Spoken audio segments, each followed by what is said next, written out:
Hi, Assalamualaikum. Let me introduce to you myself. I am Alema Zara with my friend Faris. Will be presenting to you about the corporate data breach investigation case from the Digital Solution Company. For this digital solution company facing attack case, we use the real case which is target breach at the 2030 as our guidance to handle this investigation.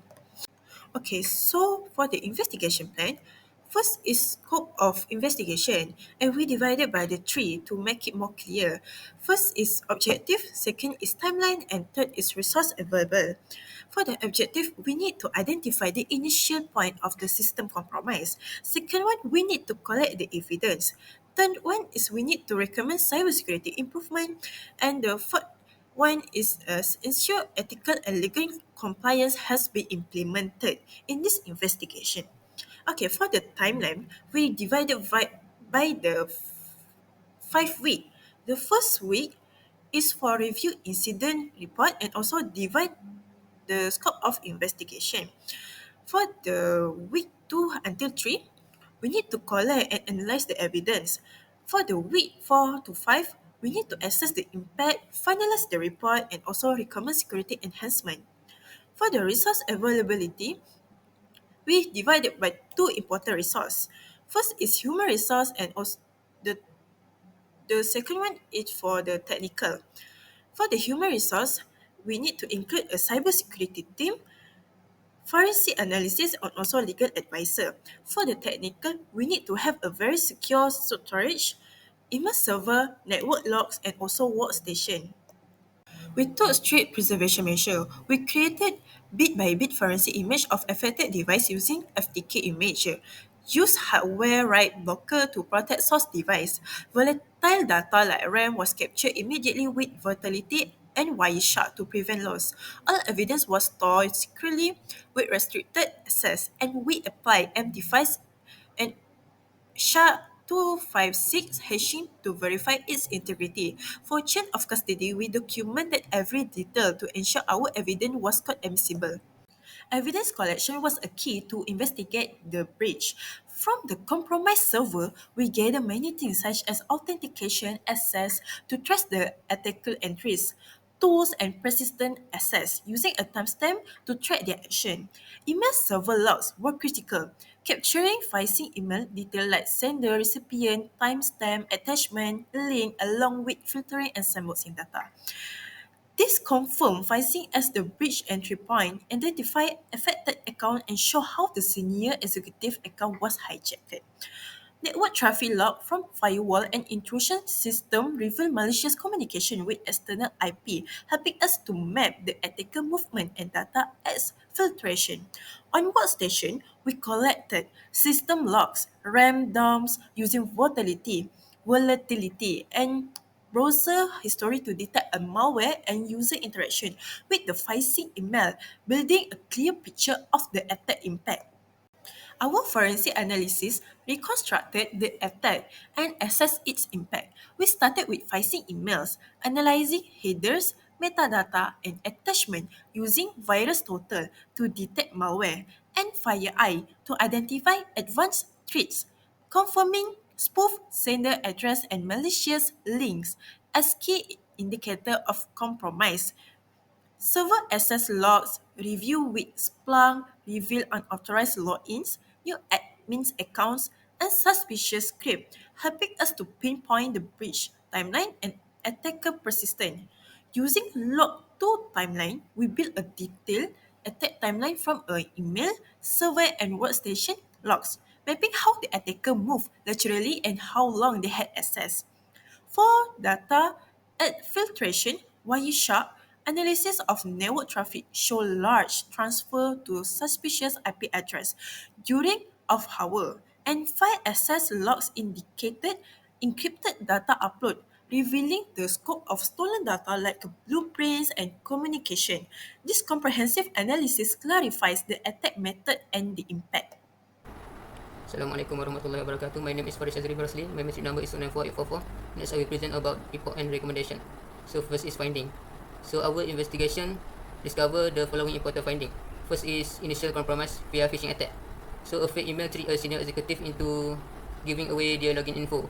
This gave hackers access to the company internal system. Next, hijack email and internal server access. The attacker used the executive email to access the sensitive file. Important documents such as blueprint and internal message were downloaded. Third is data exfiltration event. The data was sent to unknown external IP address and mostly after work hour. So this show the attacker purposely stole the data of the company. Fourth is lateral movement attempt. The attacker scanned other computers to gain more access. One more computer was accessed briefly without permission. And lastly is 4-day attack timeline. Log show the attacker remained undetected for about 4 days. The company system finally noticed abnormal activity and flagged it. So next is security recommendation. So we recommend the security recommendation. First is phishing and social engineering prevention. For example, is train employee to spot fake emails, use smart email filter with AI, and run fake phishing tests to improve awareness. Second is enhance user account security. For example, the company can use multi-factor authentication for all accounts. They also can monitor account activity for strange behavior and lock account after too many failed login attempts. Third is network and endpoint security. The company need to divide the network into smaller parts to limit attacker movement. They also need to install endpoint detection and response tools on device. They also can use SIEM tools like Splunk to monitor logs and detect threat in real time. 4 is data protection and backup. The company can encrypt all important data during storage and transfer. They also can give employees only the access they need, which is least privilege concept. They also need to backup data regularly and test recovery plans. And lastly is incident response plan. So the company need to prepare a step-by-step plan to follow during a cyber attack. They also need to run practice drills to improve the readiness and response of the attack. Next, I will present about the ethical and legal consideration. For ethical issue, first is employee privacy. So investigator may access workstation data, communication logs, and email logs. So some employee data may include the personal or non-work content. Second is confidentiality of corporate data. So investigator may encounter trade secrets, strategic plan, and intellectual properties. People taking part in an investigation should be under a non-disclosure agreements. And lastly is impartiality and fairness. So investigator need to stay strict by always being impartial, free from any guesses or prejudice, and judgment should be based on the collected evidence. Next is legal compliance and evidence integrity. First is compliance with law. First, Computer Crimes Act 1997. This law prohibits unauthorized access, data alteration, and interception. Forensic team must avoid altering or accessing irrelevant data. Next law is Personal Data Protection Act. This personal data must be protected and accessed only when necessary. No unauthorized sharing or private information. And last law is Evidence Act 1950. This law states that evidence must be collected, preserved, and analyzed without tampering. Chain of custody and validated methods are essential for court admissibility. Second is chain of custody. Maintain detailed record of who handled the evidence, when, where, and how it was collected or accessed. It uses temper evidence seals, access log, and evidence tag. This ensures only authorized personnel can handle the evidence. Next is evidence preservation.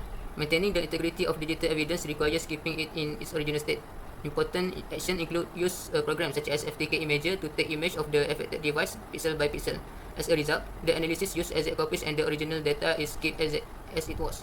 Next is write block used during execution to stop unintentional source disk change. Next is running volatility and Wireshark to capture volatile data such as RAM and active network connection before it is wiped out of the system shutdown. Last is cryptographic hashing such as MD5 and SHA-256 is used to evidence both before and after imaging or transmission. Comparable hash values maintain the integrity of the evidence and demonstrate that the data has not changed. And lastly is tool validation and transparency. Reliability and repeatability of the analysis may be ensured by using only forensic instruments that have been proven and generally acknowledged. This includes FTK Imager for creating forensic image, Wireshark for analyzing network traffic, volatility for memory forensic, and Splunk and FireEye for SIEM and threat detection. So every tool has to be consistently used according to established process accurately. Auto setting logs, timestamp, and analysis step ensure repeatability and transparency for peer and legal review. So that's all from me. Thank you.